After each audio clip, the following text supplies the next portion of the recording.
Oui, Babacar Gueye, nous venons d'apprendre la mauvaise nouvelle avec la disparition d'Ousmane Tanor Dieng, président du Haut Conseil des cultures locales, patron du Parti socialiste. Quel témoignage apportez-vous? Merci Alassane.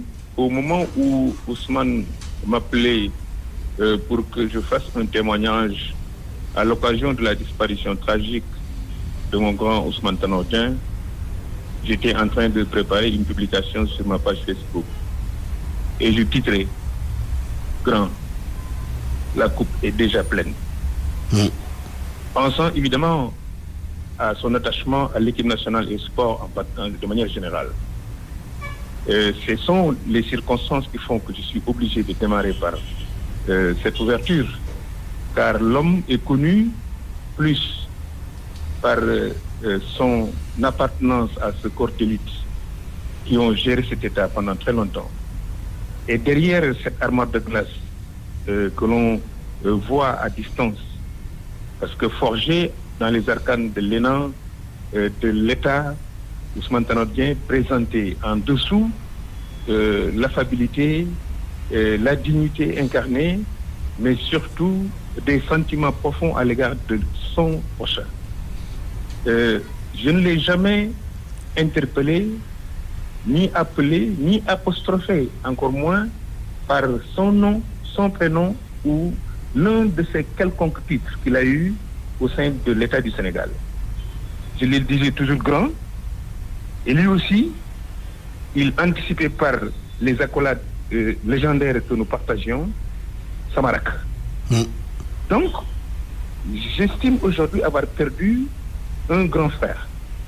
Au-delà de nos divergences politiques, son entourage plus proche, Fabien Mbaye Pim, Mambouna Massal et d'autres personnes, Aminata Mbengue Ndiaye, savent ce que j'ai fait avec Ousmane Tanor Dieng. Mais je suis obligé de témoigner aussi des relations qu'il avait avec le président Abdoulaye Wade. Je suis nommé, élu, j'allais dire, président du groupe parlementaire. Ousmane Tanor Dieng dirigeait le groupe des socialistes. Nous avons rencontré le président de la République à l'occasion des cérémonies officielles. En aparté, le président, Ousmane Tanor Dieng, moi-même, à côté, le président me dit et me demanda, Babacar, je voudrais que tu saches que tu es mon représentant à l'Assemblée nationale. Abdou Diouf m'a confié Ousmane Tanor Dieng. J'aimerais pas que tu poses un acte et que tu tiennes un propos qui puisse le contrarier. Depuis ce jour, j'ai gardé avec lui une sympathie partagée. À l'Assemblée nationale, nous avons fait un excellent travail. Si aujourd'hui les députés sont dans les conditions meilleures du point de vue de la rémunération, du point de vue des moyens logistiques, c'est grâce à moi et à Ousmane Tanor Dieng. Parce que je ne prenais jamais de décision sans lui demander son avis. Il m'a accompagné et je peux dire qu'en 2002, quand il fallait choisir les véhicules de l'Assemblée nationale, quand j'ai demandé à Ousmane entre ces trois véhicules quel est le meilleur, il a désigné la Pajero et GLS. Et c'est ce véhicule qu'on a acheté pour les parlementaires. Donc, au-delà de ce que les gens peuvent apercevoir, Ousmane Tanor Dieng est un homme bien. Il quitte l'espace politique. Il ne quitte pas le pays parce qu'il a participé à sa construction. Absolument. Il ne quitte pas le cœur du Sénégalais parce qu'il a été un héritier de Senghor. Il ne quitte pas le monde du sport. J'aurais bien aimé que le 19 ou le 20, quand l'équipe nationale du Sénégal sera là, que Ousmane fût et qu'il puisse, lui, comme tout le monde, jubiler parce qu'il l'a toujours fait, il a toujours supporté les Lions. Absolument. C'est dommage. Qu'Allah lui pardonne ses péchés s'il en a commis. Amin, ya Rabbi. Et l'accepte dans son paradis éternel. Amin. Le Parti socialiste perd un éminent dirigeant. Le Sénégal perd un homme d'État effacé, courtois, discret, qui a su gérer avec Abdou Diouf, en opposition avec Abdoulaye Wade, et ensuite soutenu le président Macky Sall, avec qui il a partagé pendant au moins 8 ans la gestion d'un État. Cela ne s'efface pas. Quelles que soient les vicissitudes de nos divergences, le Sénégal doit se retrouver autour de l'essentiel. Et à chaque fois qu'on perd un des nôtres, à chaque fois qu'on a une victoire comme celle des Lions de la dernière fois, hier, le Sénégal sait se retrouver. Autour d'Ousmane Tanor Dieng, je suis convaincu que le Sénégal se retrouvera. Ça, c'est le Sénégal. Qu'Allah ait pitié à son âme, je suis ému, mais comprenez que j'ai perdu un ami, j'ai perdu un grand frère. Nous vous présentons tous ceux qui sont au Parti socialiste. Nous vous présentons nos condoléances. C'est ça le Sénégal. Le Sénégal, quand des moments difficiles, c'est se retrouver autour de l'essentiel. Babacar Gaye ci wolof rek nga tënkal ñu ban seede nga indi ci Ousmane Tanor Dieng mi xamante ne yàlla moom na ko tey fële ca France.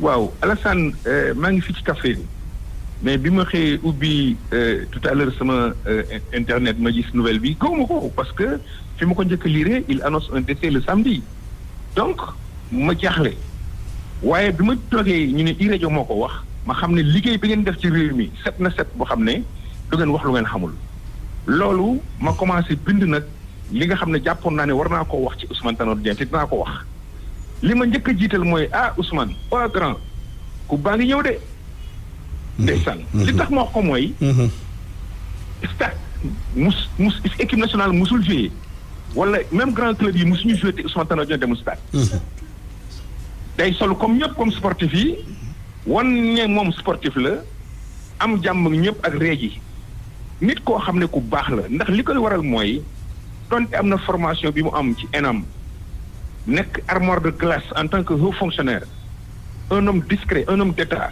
reconnu par même ses adversaires derrière li ci nekkoon mooy ku baax la ku oyof la ku yaatu la discret ñàkkul feebaram bi sax discrétion maanaam am kerse ci moom am kumpa lu muy nëbb moo indi nit ñi xamuñ ci lu bari dama amoon jaaxle ci feebar bi billahi wallahi taala yàlla moo tax may wax y a pas 5 jours laa njëkk a wax grand Bounama ne ko mais grand doo wax grand bi mu ñëw Sénégal ñu gis ko même buy dellu France mu toogaat foofu parce que nit ñi jaaxle nañu mu ne ma dem naa fa wax naa ko je pense qu'il le fera barki démb nag bi sama laa mujj a jaaxle moo wax ak keneen dama dox turam lam ma wax daf maa tiital kon lii xew nii tey bu amee naqar la waaye du mbetteel ndax yëgoon naa lu xew loo xam ne franchement métti na Ousmane Tanor Dieng liggéeyal na Sénégal la mu war a liggéeyal Sénégal mosuma ko sàllañ ñu li ñoo sàllañ ñu mooy nga naan ko Ousmane wala nga naan ko Tanor wala même ministre d'État mosuma ko wax grand rek laa ko doon wax moom itam mu bëgg ma fonk ma ni mu bëggee ñeneen ñi xam naa fu ma gis moom mooy daw accolade ma sama rak na nga def yooyu mooy Sénégal pourtant bokkuñu parti mais li ñu bokk mooy réew mi taxawaayam def na ko bi mu nekkee fii ak Abdou Diouf taxawaayam collaboré na ak Ablaye Wade damay nettali ne digganteem ak Ablaye Wade maa ci xam lu bari président moo ma woo Ousmane a ngi toog mu ngi taxaw maa ngi taxaw biir palais mu ne ma Babacar yaa ngi nii yaa ma nekkal assemblée nag waaye Ousmane Tanor Dieng mii Abdou Diouf daf ma koo dénk bu ko wax lu ko naqari bu ko def ba tax na la ma nekk ak moom mu nekk président groupe parlementaire ma nekk président groupe parlementaire liggéey nañ assemblée lu tax député yi yokk salaire lu tax député yi am ay oto yi ñu dawal 2002 ba 2007 Ousmane Tanor Dieng moo joxoñ ne nañ jël bii loolu wane na ne collaboré na nam moo dee te bu mu nekkee opposition dañ daan wax naan opposition républicaine ci moom laa njëkk a dégg lu mel noonu ñu naan dafa ragal déedéet dafa xam ne ki toog ci nguur gi dina fa mës a jógee moom nekkoon na fa jógee na fa jàppoon na ne dina si delsi yàlla def na mu delsi ci doxal na moom Macky Sall li ñu mën a doxal tey la yàlla décidé ne du fekkee li nga xam ne Sénégal yëpp nga koy xaar mooy ñu gagné Coupe d'Afrique doon na ko neex lool man gëm naa loolu loolu nag bu amee Parti socialiste dafa ñàkk ndax ñoom dañu gëmoon ne Ousmane Tanor Dieng moo leen war a jiite ci moo leen jiite Sénégal ñàkk nañu homme d'état ku doon collaborer avec le président Macky Sall maa ngi koy jaale fàtte naa ko def ci français bi ndax moom mooy nekk la première des institutions kon bu ñàkkee l'un de ses collaborateurs ku yoroon beneen institution nekk son partenaire politique ñu nekk ci terrain bi donte ànduñu rafet nañu wax moom seen diggante li tax moom xelam diggante dal parce que day jàpp ne réew mi yëpp se retrouve aujourd'hui autour de ce deuil comme réew mi yëpp nu ñu retrouvé wu autour de la victoire des Lions démb ci TER kon maa ngi koy jaale askanu Sénégal di ko jaale président Macky Sall di ko jaale parti socialiste di ko jaale njabootam di ko jaale grand PIM Pape Yama Mbaye di ko jaale Bounama Sall parce que dama xam ñi jege woon Ousmane Tanor Dieng ñoo xam ne lu ma yaakaar war naa koo xam ci moom su ma waxtaanee ak ñoom danaa ci xam dara moom itam lu mu bëgg a wax di ko jàlle nag sama rak. bu ma ko fàtte mukk sama maire Ablaye Wilane. Alassane Samba Diop il faut ma wax nit ñi dégg nag nga baal ma rek ma terminer ko. vas-y Babacar allez-y. gis nga 2009. on a perdu les élections à Kaffrine de 32 voix. le groupe ñoom Ousmane Tanor Dieng ak ñoom Macky Sall du moins excuse-moi oui ñoom Macky ak ñoom Moustapha Niasse donc gagné à Kaffrine. L'opposition. On avait 9 conseillers. yeneen conseillers yi nekk majorité opposition. Ousmane laa waxal ci kuti. Wilane mun na ma seede. pour mu wax ak man discrétion dama génn sama kër dem ca stade ba kenn du ñu dégg. falaa waxtaanee ak Ousmane def lu tax Wilane nekk maire. Ousmane moo ma demandé ne ma sa rakk la yaay sama rakk yow tam dama bëgg nga jàppale ko mu nekk maire Kaffrine. c'est une histoire. loolu jaar nañu fi parce que dama ko séq ak moom ku baax la ku gore la maa ngi koy jaale Wilane di ko jaale tous les socialistes de Kaffrine ndax lii nga xam ne xew na Sénégal yëpp la dal waaye dal na aussi ki nga xam ne mooy porte-parole mooy Abdoulaye Wilane. jërëjëf Babacar Gaye ci témoignage bi ñu ngi tamit.